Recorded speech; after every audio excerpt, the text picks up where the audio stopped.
ኦኬ በስም ሕያው ነህ ነገር ግን ሞተሃል ብሏቸው ነው የሚጀምረው እና ይሄን ቃል አሁን በእግዚአብሔር እርዳታ ቀስ በቀስ እየመረመርን እናጠናለን እንጸልይ እግዚአብሔር አምላካችን ስሙ ይባረክ ስራህን አውቃለሁ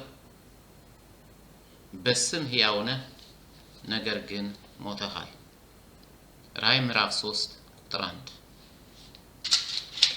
እግዚአብሔር አምላካችን ሆይ እናመሰግንሃለን ክብርና ምስጋና ከዘላለም እስከ ዘላለም በሰማይም በምድርም ለአንተ ለአምላካችን ይሁን ጌታ ሆይ ይሄው በፊትህ አለን ቃልህን መማር ቃልህን ማወቅ እንፈልጋለን የቃልህ ፍቺ ስለሚያበራ ቃልህን አብራለን ሕፃናትን አስተዋዮች ስለሚያደርግ ከቃልህ የተነሳ አስተዋዮች አድርገን ዘመኑን እንድንመረምር ሕይወታችንን እንድንመረምር በቤትህ መኖር እንዴት እንደሚገባ እንድናውቅ እግዚአብሔር አምላካችን ሆይ አንተን እየመሰልን ጌታ ኢየሱስ ሆይ በአንተ እንድንኖር የእውነት ደቀ መዛሙርትህ እንድንሆን ከታይታ ክርስትና ወጥተን ሕይወት ወደ ሆንከው ወደ አንተ ተጠግተን በሕይወት እንድንኖር ጌታ ሆይ ይህን ቃል ፍታልን ይህን ቃል አስተምረን የዚህን ቃል ፍቺ ንገረን ስለምታደርገው እናመሰግንሃለን ቃልህን ሊወስድ ከኛ ሊነጥቅ በተለያየ መንገድ የሚመጣ ምክንያት የሚያስገባ የተለያዩ ቴዎሎጂዎችና የሰዎችን አመለካከትና ፍልስፍና እያስገባ ይህን እውነት ከውስጣችን ሊነጥቅ የሚመጣ በጌታ በኢየሱስ ክርስቶስ ስም የተከለከለ ይሁን ጠላታችን ዲያብሎስ በጌታ በኢየሱስ ስም ይወጋ እግዚአብሔር ሆይ እናመሰግንሃለን ቀሪው ጊዜያችንን ሁሉ ባርክ በጌታ በኢየሱስ ስም አምነን ከልባችን እንጸልያለን አሜን አሜን አሜን እግዚአብሔር አምላካችን ስሙ ይባረክ እንግዲህ ይሄ ለሰርዴስ ቤተክርስቲያን የተባለው ቃል በጣም አነጋጋሪ ነው በዚህ ዘመን በተለይ once saved forever saved አንዴ መዳን ሁሌ መዳን የሚል የሰውን ፍልስፍና ይዘው ለሚዞሩ እናውቃለን ለሚሉ ያለ ኃላፊነት መኖር ለሚፈልጉ በክርስቶስ ስም ለሚያላግጡ ሰዎች መልስ ይሆናል ብዬ አስባለሁ አንዳንዴ እንደዚህ አይነት ክፍሎች መጽሐፍ ቅዱስ ውስጥ ባይኖሩ ክርስትና መረን ይወጣ ነበር ብዬ አስባለሁ ግን እግዚአብሔር አምላክ በቃሉ መሰረት ሲናገረን እንደገና ሰብስቦ ክርስቶስን በመምሰል እንድናድግ ያበረታታናል ምክንያቱም ለሰርዴስ ቤተክርስቲያን እየተናገራት ያለው ሰባቱን መናፍስትና ሰባቱን ከዋክብት በእጁ ያዘው ነው ማለት መንፈስ ቅዱስን እንደገና በመስጠት ሪቫይቭ እንዲያደርጉ እንደገና በሕይወት እንዲኖሩ እንዲበረቱ ሊያደርግ የሚችለው ጌታ ኢየሱስ ክርስቶስ እሱ ራሱ ስለሆነ ነው ምን ይላቸዋል ስራህን አውቀዋለሁ ስራህን አውቀዋለሁ ይሄ በግሪክኛው ኦይዳ ሱ ታኤርጋ ነው የሚለው ማለትም ጠቅላላውን ስራህን ተግባርህን አውቃለሁ ማለት ነው እንጂ ዕውቅና የሰጠሁት ጥሩ ስራ አለህ ማለት አይደለም እደግመዋለሁ ስራህን ተግባርህን ያደረክ ያለውን ሁኔታዎችን ጠቅላላ አንተ የምታደርጋቸው ነገር አውቃለሁ ማለቱ ነው እንጂ አሁን ለሰራሃቸው ስራዎች እየሰራሃቸው ስላሉ መልካም ስራዎች ዕውቅና ሰጣለሁ ማለቱ ግን አይደለም ስራን አውቃለሁ ሲል ይህ አረፍተ ነገር እርግጥ ነው ከአሁን በፊት ሁለት ጊዜ ለኤፌሶን ቤተክርስቲያንና ለቲያጥሮን ቤተክርስቲያን ሲባል አንብበናል ተማምረንበታል በእነርሱም ዘንድ መልካም የተባለ ስራ ነበር ለምሳሌ በኤፌሶን ቤተክርስቲያን የነበረውን የሚሽን አገልግሎት አይተን ነበር አሁን ግን እዚህ ጋር እነሱን ስራህን አውቃለሁ ስላላቸው ልክ አሁን ስራ ሰርቶ የማያውቀውን ሰው አንተ የምታረገው ነገር አውቃለሁ ማለት የሚያደርገው ነገር አለ ማለት አይደለም በጀርመንኛ ዱ ቢሱ ፋውል ወይም ሰነፍ ነህ የሚባልም ሰው ሊባል ይችላል ማለት ነው እግዚአብሔር አምላካችን ስሙ ይባረክ አሁን በዚህ ክፍል በተመሳሳይ ቃላት ልክ ለኤፌሶንና ለጴርጋሞን እንደተባለው በተመሳሳይ ቃላት ተጽፎ ብናነበውም ግን የሰርዴስ ቤተክርስቲያን ስራ ከጌታ ዘንድ ዕውቅናና ምስጋና ያገኘ አልነበረም። ዕውቅናና ምስጋና የሚያገኝ ስራም አልተገኘባቸውም። ምክንያቱም እዛው ራዕይ ምዕራፍ 3 ቁጥር 2 ላይ እንደምንመለከተው ስራቸው ፍጹም አልነበረም። ስራ በአምላክ ቤት ፊት ፍጹም አይደለም ነው የሚላቸው። እንዲያውም ሕያው ናቸው ለመባል ብቻ ለታይታ የሚሰሩ ለታይት በዚህ ዘመን እንደሚደረገው ሰልፊ ደቅነው እንደሚያደርጉ ሰዎች ማለት ለታይታ የሚሰራ ስራ ብቻ ሆኖ የቀረ ስራ ነው ያላቸው። ፈጽሞ መልካም ነገር ያልተገኘባት ይህቺ የሰርዴስ ቤተክርስቲያን በሰው የተመሰገነችበት ስራዋ ምን ያህል ትንሽ እንደሆነ ጌታ ያውቃል። በምድር ሁሉ የሚመለከተው ጌታ ኢየሱስ ክርስቶስ የሰውንም የውስጥ ሐሳብ ሳይቀር የሚመረምር ስለሆነ ምንም ያህል በሰው ዘንድ ሕያው ለመሆናቸው ቢነገርም ሕያው ለመሆናቸው ስም ቢኖራቸው የውስጥን የሚመረምረው ጌታ ግን እርሱ ግን ሞታችኋል ነው እያላቸው ያለው። ሕያው ለመሆንህ ስም አለ፣ ነገር ግን ሞተሃል ነው አይደል ያላቸው። ስራህን አውቃለሁ ካላቸው በኋላ ስም ያላቸው ሰዎች ናቸው። ምክንያቱም ጌታ ኢየሱስ ክርስቶስ የሰርዴስ ቤተክርስቲያንን ስራ ያየው ሰው እንደሚያስበውና ሰው እንደሚያየው አልነበረም። በዚህም ዘመን ሰው እንደሚያየው አይደለም ጌታ ቤተክርስቲያናትን የሚያየው። እኛ ሕያዋን ናቸው ዋው የምንላቸውን ጌታ ኢየሱስ ክርስቶስ ነው ሊል ይችላል። ኖ ያዕቆብ መልእክት እኮ ለእንደዚህ አይነቶቹ ነው። በያዕቆብ ምዕራፍ 2 ቁጥር 17 ላይ ከቁጥር 13 ጀምሮ አንብቡት። ስለ ስራና ስለ እምነት እያመሳሰለ አብርሃምን ምሳሌ እያቀረበ ይናገራል። እንደዛ ምን ይላቸዋል? ከነፍስ የተለየ ስጋ የሞተ እንደሆነ ሁሉ ይልና እንዲሁ ይላቸዋል። ስራ የሌለው እምነት በራሱ የሞተ ነው። እና ምን አለን ትላላችሁ? ምንም ስራ የላችሁም። ለዚህ ነው ጌታ ኢየሱስ ስራህን አውቃለሁ በስም ያውን ነገር ግን ሞተሃል ያላቸው ማለት ነው። ልክ በያዕቆብ ምዕራፍ 2 ቁጥር 17 ላይ እንደተናገረው ማለት ነው። አንዳንድ ጊዜ በተለይ በዚህ ዘመን የሲስተማቲክ ቴዎሎጂ ስር ሰዶ ስለሄደ የጀመረው በ16ኛው መቶ ክፍለ ዘመን አጋማሽ ላይ ነው። ቴዎሎጂሻኖች ተሰብስበው አንዱ የመጽሐፍ ቅዱስ ቃላት ከአንዱ እንዳይጋጭ ለማድረግ አጥንተው ያወጧቸውን ዶክትሪን በመከተል ብቻ ኃጢአትን ማድረግ ራሱ ምንም አይደለም እስከ ማለት የደረሱ አስተማሪዎች አሉ። ግን ትክክል አይደለም። ስለዚህ በእምነት መሰረት የመኖራቸው ምልክት የሆነው መልካም ስራ አልተገኘባቸውም። ስለዚህ መልካሙ ስራ እስካልታየ ድረስ እናምናለን ማለታቸው ደግሞ የሕያውነታቸው ምልክት ሆኖ አልተገኘም። ይሄን ስል ሰው በጸጋ እንደዳነ አምናለሁ። እነዚህን አምስቱን ብቻዎችም አምናለሁ።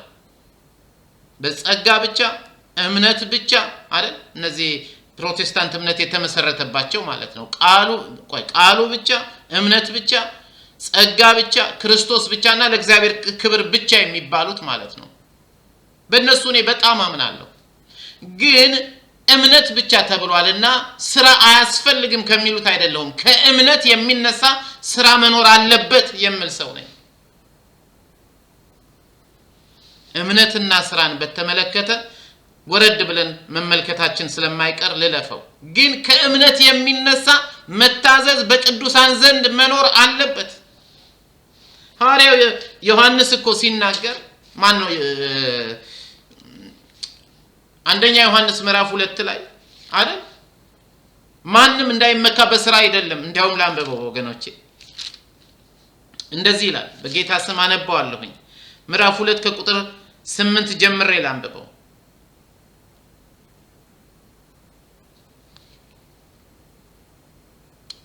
ይቅርታ ኤፌሶን ማለቴ ነው። ኤፌሶን ምዕራፍ 2 ምን አጣደፈኝ። እግዚአብሔር አምላካችን ስሙ ይባረክ። ኤፌሶን ምዕራፍ 2 ከቁጥር 8 ጀምሮ ላንብበው። ኤፌሶን ምዕራፍ 2 ከቁጥር 8 ጀምሮ ያው የምታውቁትን ቃል ነው የምጠቅሰው አብዛኞቻችሁ። እንደዚህ ይላል። እግዚአብሔር አምላካችን ስሙ ይባረክ። በእምነት በጸጋ ድናችኋልና፣ የቀደመው ትርጉም ጸጋው በእምነት አድኗችኋልና ነው የሚለው። በእምነት በጸጋ ድናችኋልና ይህም የእግዚአብሔር ስጦታ ነው እንጂ ከእናንተ አይደለም፣ ማንም እንዳይመካ በስራ አይደለም። ምክንያቱም እግዚአብሔር ይውላችሁ የዳነው በጸጋ እንደሆነ አምናለሁ።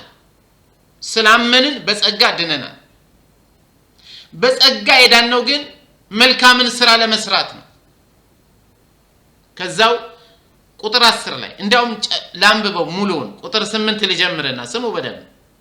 በእምነት በጸጋ ድናችኋልና ይህም የእግዚአብሔር ስጦታ ነው እንጂ ከእናንተ አይደለም፣ ማንም እንዳይመካ በስራ አይደለም ካለ በኋላ ለምን ተፈጠራችሁ እንደገና ሲል ምክንያቱም ይላል እግዚአብሔር አስቀድሞ ያዘጋጀልንን መልካም ስራ እንድንሰራ በክርስቶስ ኢየሱስ የተፈጠረን የእግዚአብሔር እጅ ስራዎች ነን ይላል። በጸጋ ድናችኋል፣ የዳናችሁትም እንደ ክርስቶስ በክርስቶስ ሆናችሁ መልካምን ስራ እንድትሰሩ ነው የሚለው። ስለዚህ ከእምነት የሚገኝ መታዘዝ እንዲገኝብን ጌታ ኢየሱስ ይፈልጋል። ከእምነት የሚነሳ መታዘዝ ሮሜ 1:5 ላይ ሐዋርያ ጳውሎስ ስለ ጸጋ አስተምሮ ስለ ጸጋም እንደገና ለወደፊቱም ሊያስተምር ምዕራፍ 6 ምዕራፍ 7 ምዕራፍ 8 1:5 ላይ ምን ይላል? በእርሱ በኩል ስለ ስሙ ከአሕዛብ ሁሉ መካከል ሰዎችን በእምነት አማካኝነት ወደሚገኝ መታዘዝ ለመጥራት። ሐዋርያ ጳውሎስ ለምንድን ነው የተሾምከው? ከእምነት የሚነሳ መታዘዝ እንዲኖር ሰዎችን ወደዚያ ለመጥራት ጸጋና ሐዋርያነትን ተቀበልን። እናንተም ራሳችሁ ለኢየሱስ ክርስቶስ እንዲሆኑ ከተጠሩት መካከል ናችሁ ብሎ ሐዋርያ ጳውሎስ ይናገራል። ከእምነት የሚነሳ ተሰሎንቄን አንብቡ። ዛሬ ስለዛ ስለማላወራ ነው። በጸጋ ድነናል ግን ይላል ጌታ ኢየሱስ በጸጋ የመዳናችሁ ምልክት የሆነው መልካም ስራችሁ ነው የሚላቸው። አውቀዋለሁ በስም ነው እንጂ ሕያዋን የሆናችሁት ነገር ግን ሞታችኋል እያለ ጌታ ኢየሱስ ክርስቶስ ይናገራል። ማለትም መታዘዝ ከእምነት ይጠበቃል ማለት ነው። ከዚህም በመነሳት ጌታ በሚቀጥለው ስለነርሱ እይታ ሲናገር ምን ይላቸዋል? የዛሬው ርዕሳችን በስም ሕያው ነህ ነገር ግን ሞተሃል። ከዛው ጋር እኮ አያይዞ ነው። ስራህን አውቀዋለሁ በስም ሕያው ነህ ነገር ግን ሞተሃል። ነገር ግን ሞተሃል ስም የሚላቸው ስራቸውን አይቶ ነው። ስራህን አውቃለሁ፣ ሰው ስላንተ የሚያወራው አውቃለሁ፣ ሕያው ነው እንደምትባል አውቃለሁ፣ ነገር ግን አይደለህም ይላል የሰራዊት ጌታ እግዚአብሔር ልጅ ጌታ ኢየሱስ ክርስቶስ። የሰርዴስ ቤተክርስቲያን በጊዜው በነበሩ ክርስቲያኖች ዘንድ ስመጥርና እንደ ምሳሌ የምትታይ ቤተክርስቲያን ነበረች። እደግመዋለሁ። የሰርዴስ ቤተክርስቲያን በዚያን ጊዜ በጊዜው በነበሩት ክርስቲያኖች ዘንድ ስመጥርና እንደ ምሳሌ የምትታይ ቤተክርስቲያን ነበረች። ለምን? ስም አላቸው ሕያው ለመሆናቸው። ብዙዎች አማኞች መቼም በሰርዴስ ቤተክርስቲያን ሰዎች እየቀኑባቸው እንደሆነ መገመት አያዳግትም። ሕይወት ካሉ ሳይቀር እንደ ሰርዴስ ቅዱሳን ነው እየተባለ ማለት ነው። ሰው የሰርዴስ ቤተክርስቲያን ሕያው ናት እያለ ሲያወራ ግን ጌታ ግን ምን ይላል? የሰርዴስ ቤተክርስቲያን ሞታለች።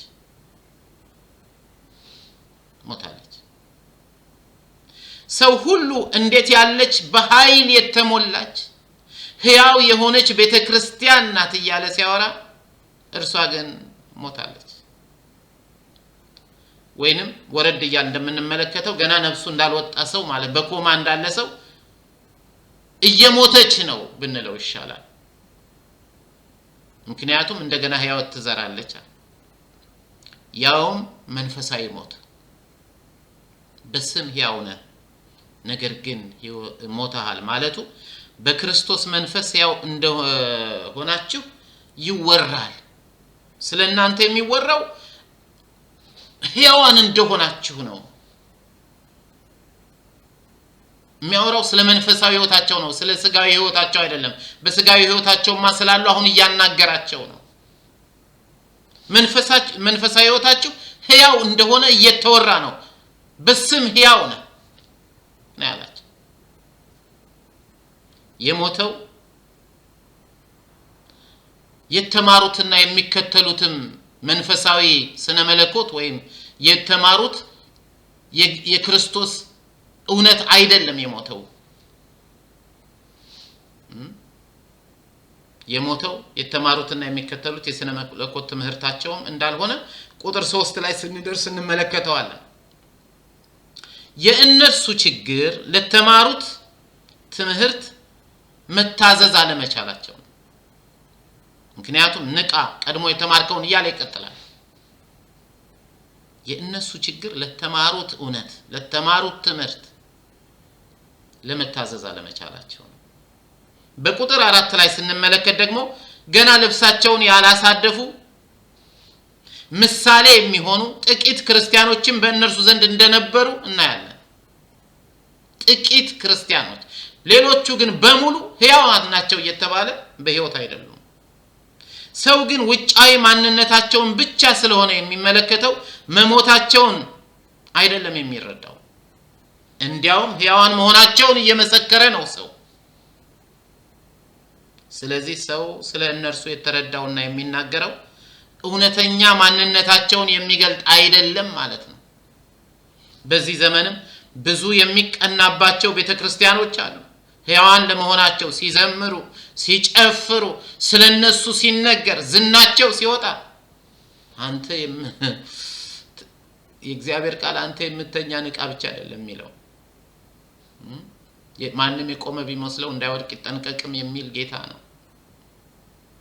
እያንዳንዱ ራሱን ቼክ ማድረግ አለበት። እያንዳንዱ ቤተክርስቲያን ለሰርዴስ ቤተክርስቲያን የተላከው መልእክት ሲያነብ እኛስ ብሎ በክርስቶስ እይታ ወደ ራሱ ለመመልከት ጌታን መለመን አለበት።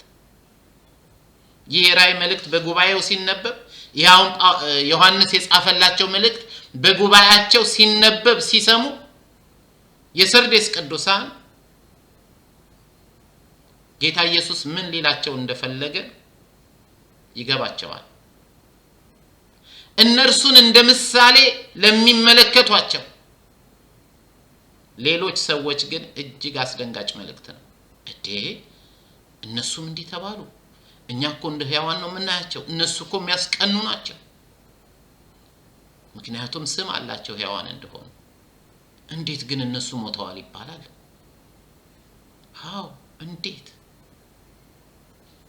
መቼም በዚህ ዘመን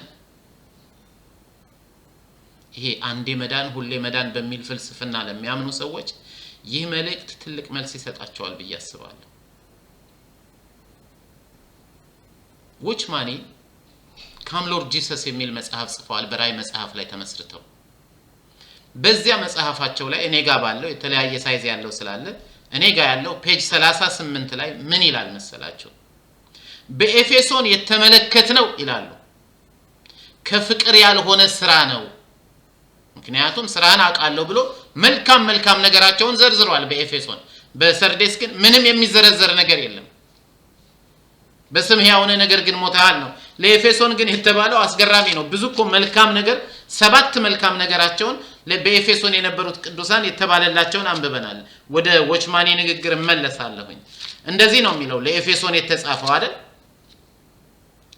7ቱን ከዋክብት በቀኝ እጁ የያዘው በሰባቱም የወርቅ መቅረዞች መካከል የሚመላለሰው እንዲህ ይላል፣ ስራህን፣ ጥረትህን፣ ትዕግስትህን አውቃለሁ። ክፉዎችን ችላ ብለህ እንዳላለፋቸው ሐዋርያት ሳይሆኑ ሐዋርያት ነን የሚሉትን መርምረህ ሐሰተኛ ሆነው እንዳገኘሃቸው አውቃለሁ። ደግሞም በትዕግስት መጽናትህንና ስለ ስሜ መከራ መቀበልን ተመልከቱ። ይሄ ሁሉ መልካም ነገር አላቸው የኤፌሶን ቤተክርስቲያን፣ ግን ፍቅር የላቸውም። የቀደሙ ፍቅራቸውን ጥለዋል። እነዚህ ግን ምንም የላቸው። ስራህን አውቃለሁ ብለው በስም ሕያው ነህ ስም ብቻ ነው ያለው ያላቸው። እና ዎችማኒ ይህን ሲያብራሩ በኤፌሶን አሉ ከፍቅር ያልሆነ ስራ እንደተመለከትነው ሁሉ ይላሉ፣ በሰርዴስ ደግሞ የምንመለከተው ሕይወት የሌለበት ስም ብቻ ነው ይላሉ። ፔጅ 38 ላይ ሕይወት የሌለበት ስም ብቻ። እግዚአብሔር ምህረቱን በእኛ ላይ ያድርግ። ህይወት የሌለው ስም ብቻ። እግዚአብሔር ሆይ ማስተዋልን ስጠን። በዚህ ዘመን ስም ያላቸው ብዙ አሉ። ሕያዋን ለመሆናቸው ብዙዎች ይመሰክሩላቸዋል። they must ask themselves ራሳቸውን እንደገና ይጠይቁ። ስለዚህ ጌታ ኢየሱስ ክርስቶስ ምንም በማያመቻምጭ ቃል አያችሁ ምን መሰላችሁ በእኔ አመለካከት እንደዚህ ወይም አንዳንድ ሰባኪ እንደሚለው እርግጥ እኮ ጌታ ኢየሱስ ክርስቶስ እናንተን ማለት ነው። ጌታ ኢየሱስ ዳይሬክት በሆነ በቀጥታ ነው የነገራቸው ፍርዱን። ስለዚህ ጌታ ኢየሱስ ምንም በማያመቻምጭ ቃል ነው ሞተሃል ያላቸው። ዛሬም ቢመጣ ጌታ ኢየሱስ አንዳንዱን ቤተክርስቲያን ሞተሃል ብሎ በቀጥታ ሊናገር ይችላል። አንዳንዱን ሳይሆን በዘመን ምናልባት ብዙ እግዚአብሔር ምህረትን ያደርግልኝ ይሄን ስናገር። በዚህም የሰው ፍርድ ወይም የሰው እይታ ከእግዚአብሔር ፍርድ ወይም ከእግዚአብሔር እይታ ምን ያህል የተለየ እንደሆነ እንማራለን። እኛ ግን የምንፈልገው ሰው የሚለንን ሳይሆን ጌታ የሚለንን ነው። ጌታ የሚለን ደግሞ ከዚህ በፊት እንዳልኩት በመረጥነው ጥቅስ አይደለም። የሰርዴስ ቅዱሳን ጥቅስ ምረጡ ቢባሉ ምናልባት የሰምረኔስ አይነት ወይም የፊላዴልፊያ አይነት ሊመርጡ ይችላሉ። ነው ጌታ ለእያንዳንዳችን የሚናገረን እንዳለንበት ሁኔታ ነው እንጂ እኛ በመረጥነው ጥቅስ አይደለም። እግዚአብሔር አምላካችን ማስተዋልን ይስጠን። የሰርዴስ ቤተክርስቲያን ሰዎች ውስጣቸው ሞቶ ሳለ በውጭ ግን ጻድቃን ከመምሰልም አልፈው ሰዎች እነርሱን እንደ ምሳሌ እንዲያዩአቸው ማድረግ ችለው ነበር።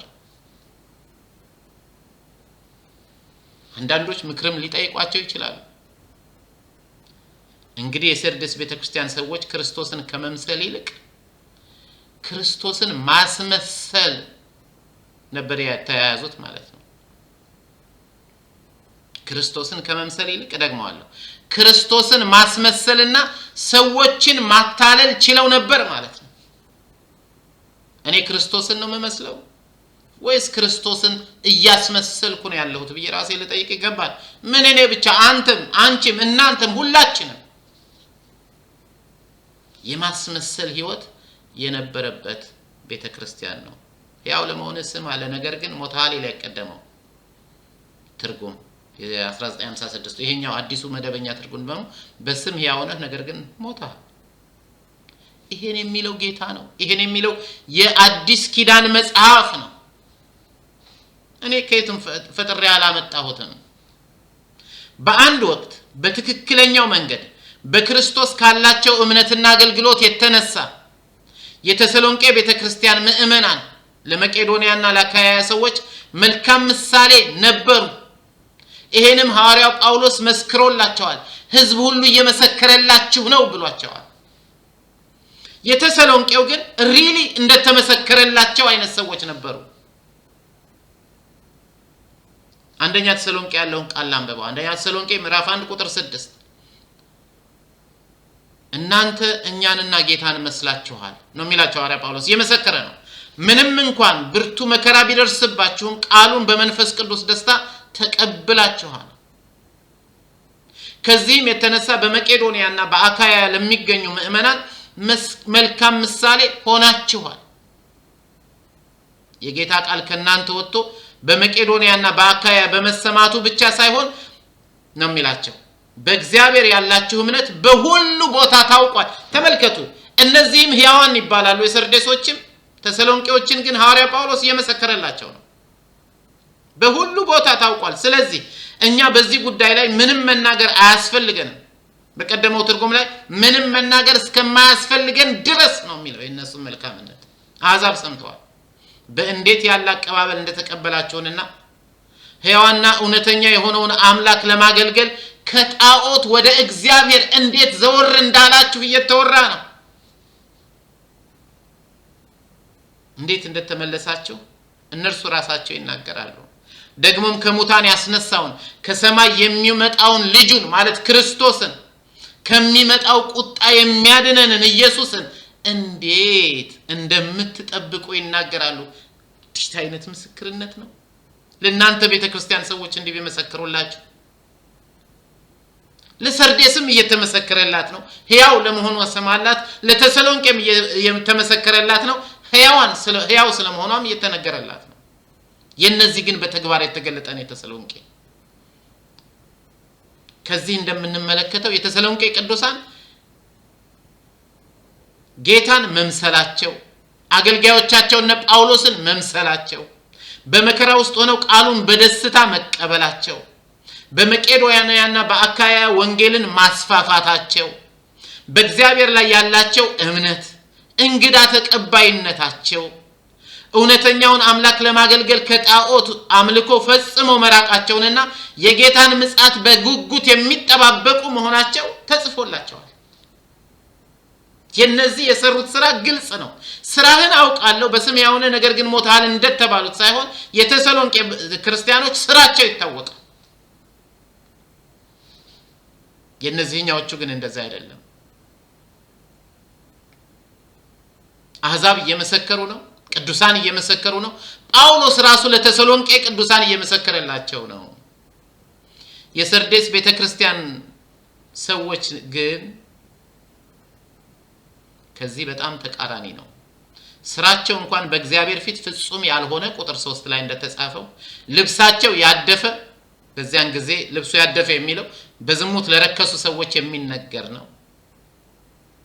እንደዚህ ሆነው ሳለ ራሳቸውን ግን መንፈሳዊ አድርገው የሚያሳዩ የግብዞች ቤተክርስቲያን ነበር። እርግጥ ነው ጥቂቶች ደግሞ በመካከላቸው ልብሳቸውን ያላሳደፉ ነበሩ።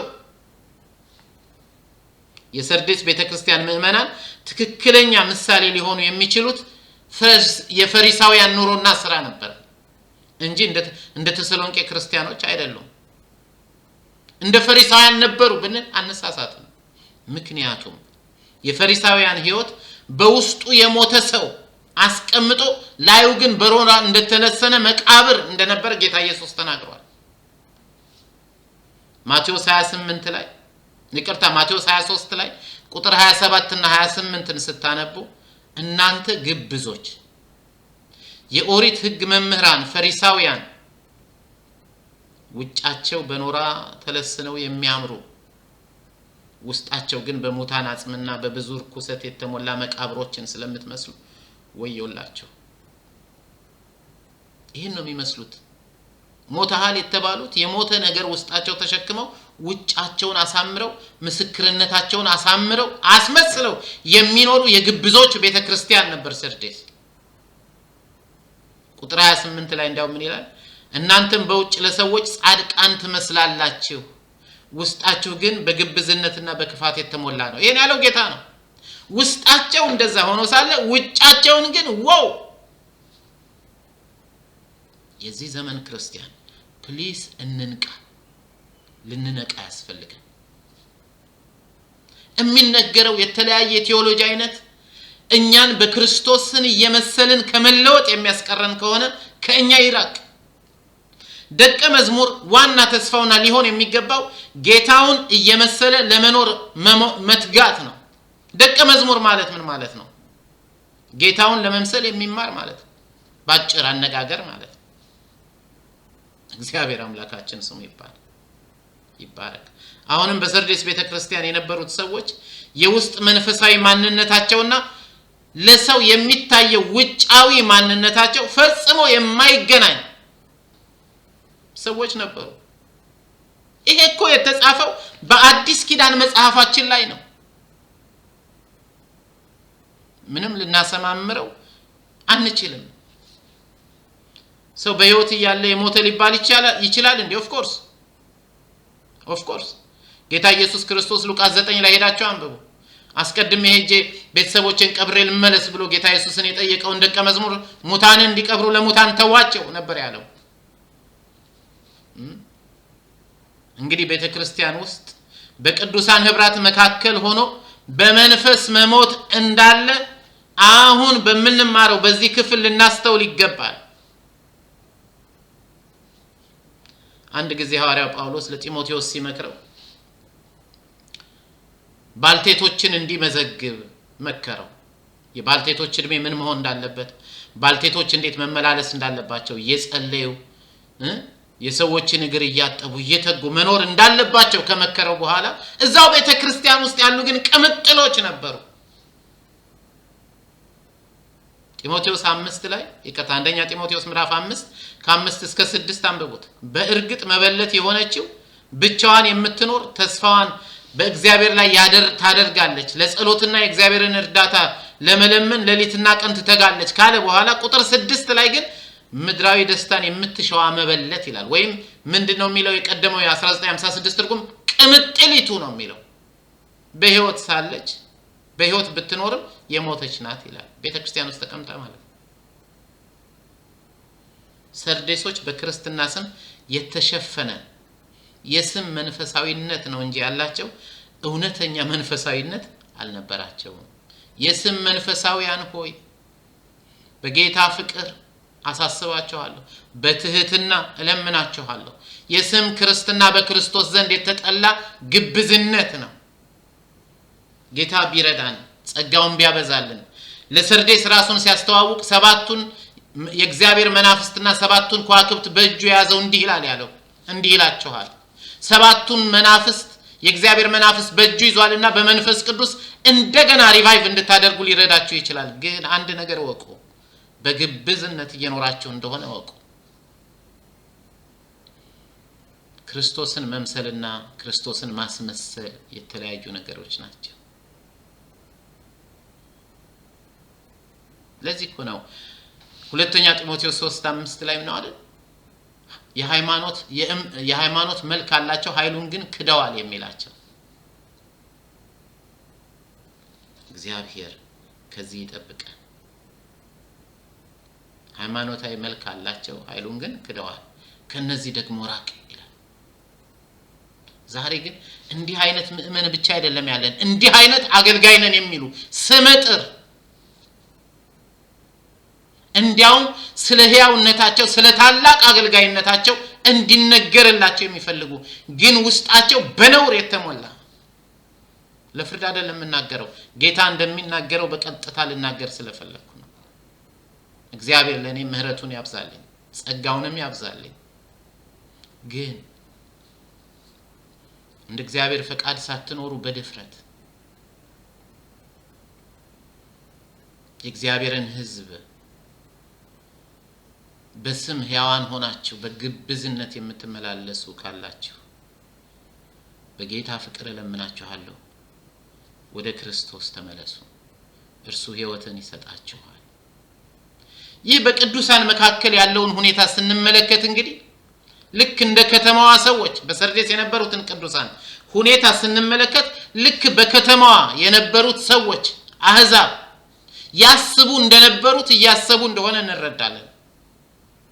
የሚኖሩት ያላቸው ማመለካከት ልክ የከተማዋ ሰዎች የነበራቸውን አይነት አመለካከት ነው። ምክንያቱም ከተማዋን ከዚህ በፊት እንዳስረዳዋችሁ መግቢያው ላይ ጠላት አይደፍራትም ሲባል ጠላት ግን በተለያየ ጊዜ እየወረራቸው እንዳስገበራቸው እነሱ ማንንም አይነካንም እኛ እኮ እያሉ ሲመኩ እንደነበረ ማለት ነው። አሁንም ቤተክርስቲያኗ ነቅታለች ሲሏት እርሷ ግን ተኝታለች። አንደኛ ኤፌሶን 5:14 ላይ ነው አንተ የምትተኛ ንቃ ኢየሱስ ያበራልሃል ይላል። እንዴት እንደተኙ ሲናገር የኃጢአትን አይነት ነው የሚዘረዝር። ስለዚህ እነዚህ ኮማ ውስጥ ገብተዋል፣ ገና ነፍሳቸው አልወጣችም፣ ተኝተዋል። የሰርዴስ ቅዱሳን ሆይ ንቁ ይላቸዋል። ቀጥሎ እንዲሁ አልጠጣ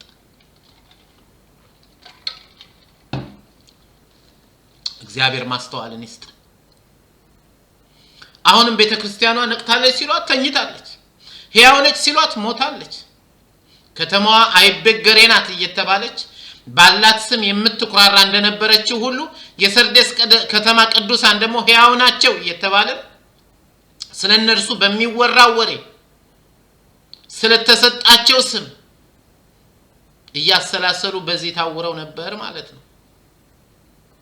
በከተማዋም የነበሩት ክርስቲያኖች በከተማው ቸልተኛነት መንፈስና ስለ እነርሱ በሚነገረው ወሬ ታስረው ደህና ነን ቢሉም በጌታ እይታ ግን እየሞቱ ነበር። ይሞቱ ነበር። አንዳንዴ እኛ ሀገር እንዴት ነው ደህና ነው ሲባል የደከመ ሰው ምን አለ ያው ሞቷል እኮ ሞቷል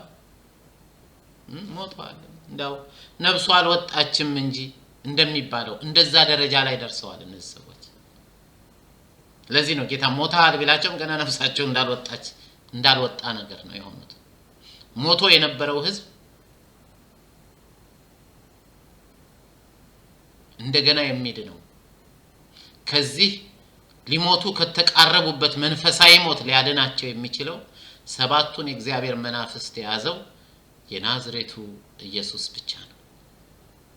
ታስታውሱ እንደሆነ እስራኤል እንደሞተ ሆኖ በተመሰለበት በሕዝቅኤል ምዕራፍ 37 ላይ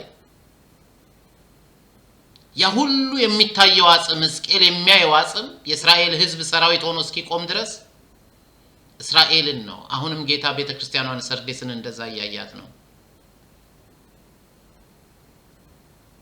ጌታ እግዚአብሔር እንደገና መንፈስን በውስጣቸው አስገባና በግራቸው አቆማቸው። ታላቅ ሰራዊትም ሆኑ።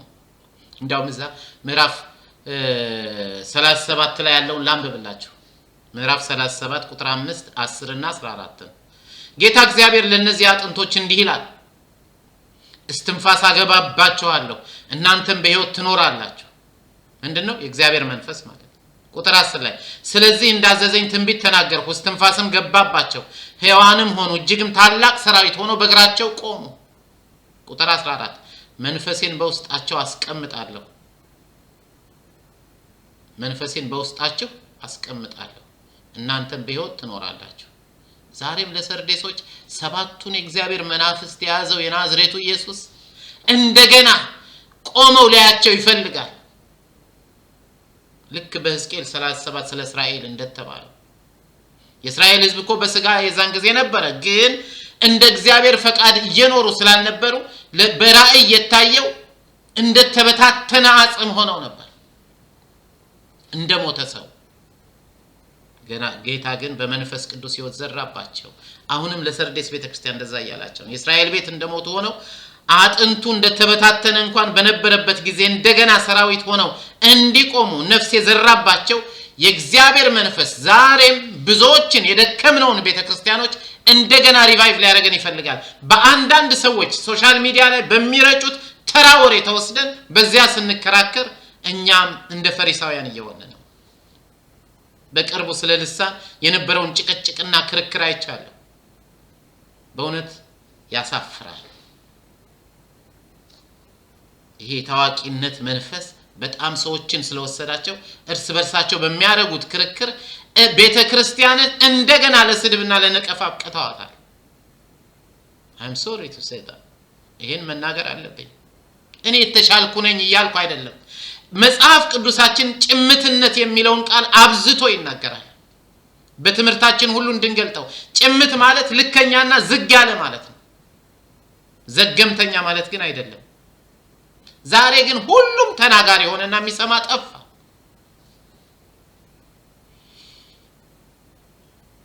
እግዚአብሔር ማስተዋልን ይስጠን።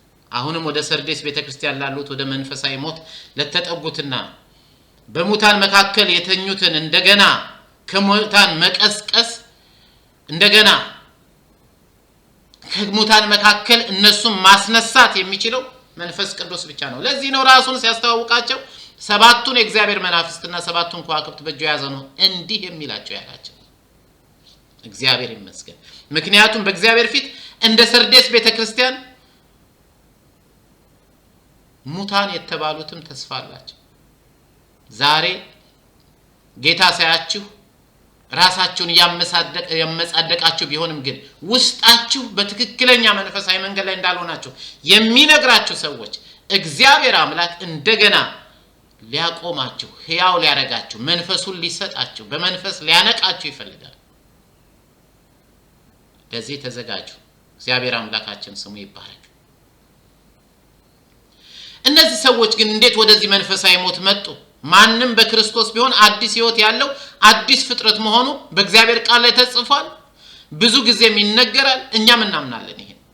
ታዲያ የሰርዴስ ክርስቲያኖች እንዴት ወደ ሞት ተቃረቡ? ምክንያቱም ከክርስቶስ ጋር ያላቸው ህብረት እየተቋረጠ የመጣ ነበር ማለት ነው። ምክንያቱም ትንሣኤና ሕይወት ከሆነው ከክርስቶስ መራቅ ችግር አለበት። እንዴት ወደዚህ ደረሱ ብለን እንጠይቅ። ማለትም በቃልና በጸሎት አማካኝነት ከጌታ ጋር የነበራቸው ህብረት እየተቋረጠ ስለሆነ ቀስ በቀስም ኃጢአትን እየተለማመዱ ስለሄዱ በኋላ እንደምናየው ልብሳቸውን አሳድፈው ስለነበር ቀስ በቀስ ከጌታ ቤት ከጌታ ሕይወት እየወጡ ራሳቸው እየወጡ ጌታ እያስወጣቸው አይደለም ራሳቸው እየወጡ ነበር። በዚህ ጊዜ ክርስቲያኑ ከወይኑ ግንድ እንደተለየው ቅርንጫፍ ይሆናል። ቤተ ክርስቲያንም ሕይወት የሚኖራት እኛ በክርስቶስ ስንሆንና ክርስቶስ በእኛ ውስጥ ሲሆን ብቻ ነው። እኔ በክርስቶስ ክርስቶስ በእኔ ሲሆን እኔ ሕያው ነኝ። አንደኛ ዮሐንስ ምዕራፍ 1 በደንብ አንብቡት። ከሱ ጋር ህብረት እንዴት እንደሚፈጠር ህብረት አለኝ እያለ ግን እንደ እግዚአብሔር ፈቃድ የማይኖረው እሱ የዋሸ እንደሆነ ይናገራል። አንደኛ ዮሐንስ ምዕራፍ 1 ዮሐንስ ወንጌል ምዕራፍ 15 ላይ ግን 4 እና 5 በእኔ ኑሩ እኔም በእናንተ እኖራለሁ። ቅርንጫፍ በወይኑ ግንድ ካልሆነ በቀር ብቻውን ፍሬ ሊያፈራ አይችልም። እናንተም በእኔ ካልኖራችሁ ፍሬ ልታፈሩ አትችሉም። ያለ እኔ ምንም ልታደርጉ አትችሉም ነው የሚለው የቀደመው ትርጉም። እኔ የወይኑ ተክል ነኝ፣ እናንተም ቅርንጫፎች ናቸው። ማንም በእኔ ቢኖር እኔም በእርሱ ብኖር እርሱ ብዙ ፍሬ ያፈራል። ያለ እኔም ምንም ልታደርጉ አትችሉም። ይሄን ያለው የናዝሬቱ ኢየሱስ ነው።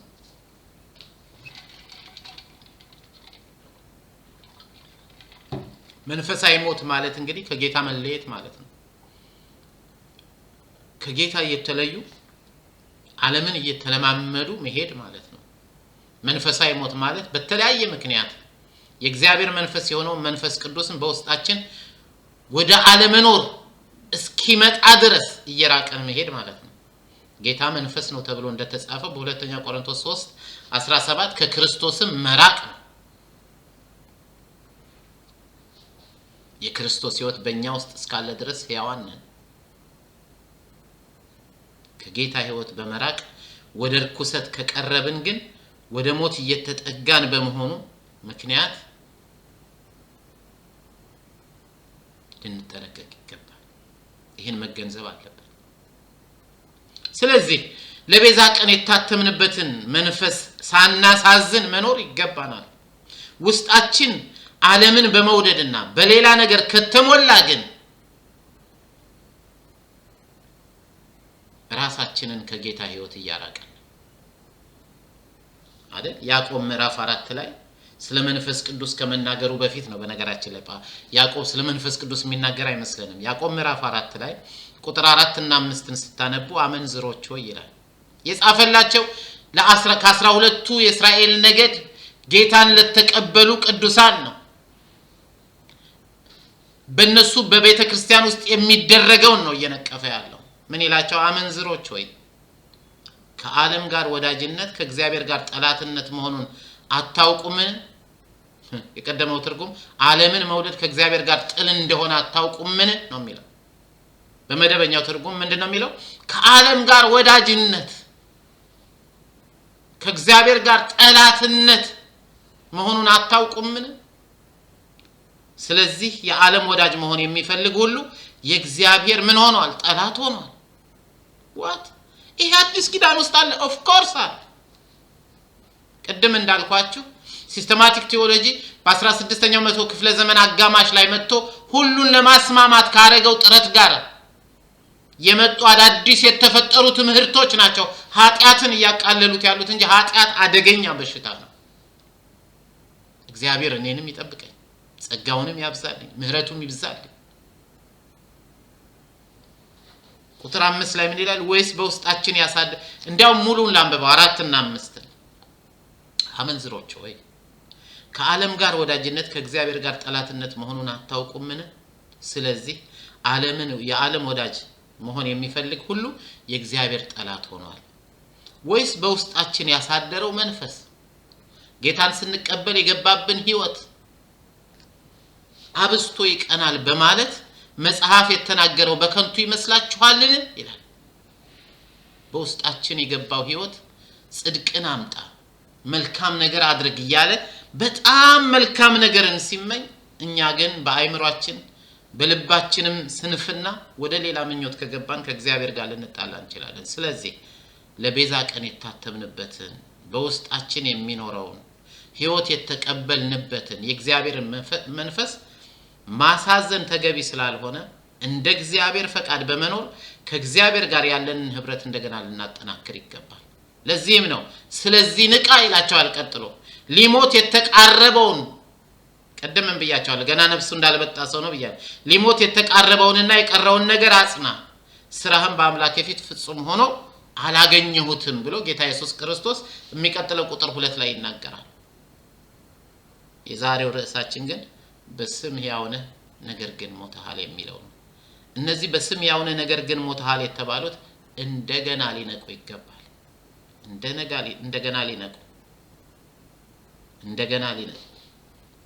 እንደገና ሊነቁ ይገባል። ዛሬም በዓለም ዙሪያ ያለን ብዙ የሚነገርልን ስለ ሕያውነታችን የሚመሰከርልን ፕሊዝ ራሳችንን እንመርመር። እንደ እግዚአብሔር ፈቃድ ካልሆነን እንመለስ።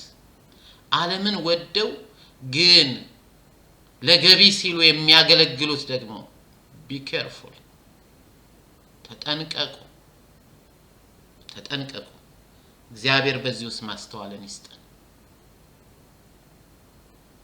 እንግዲህ እነዚህ የአዲስ ኪዳን ቤተክርስቲያን ናት አንዷ ሰርዴስ።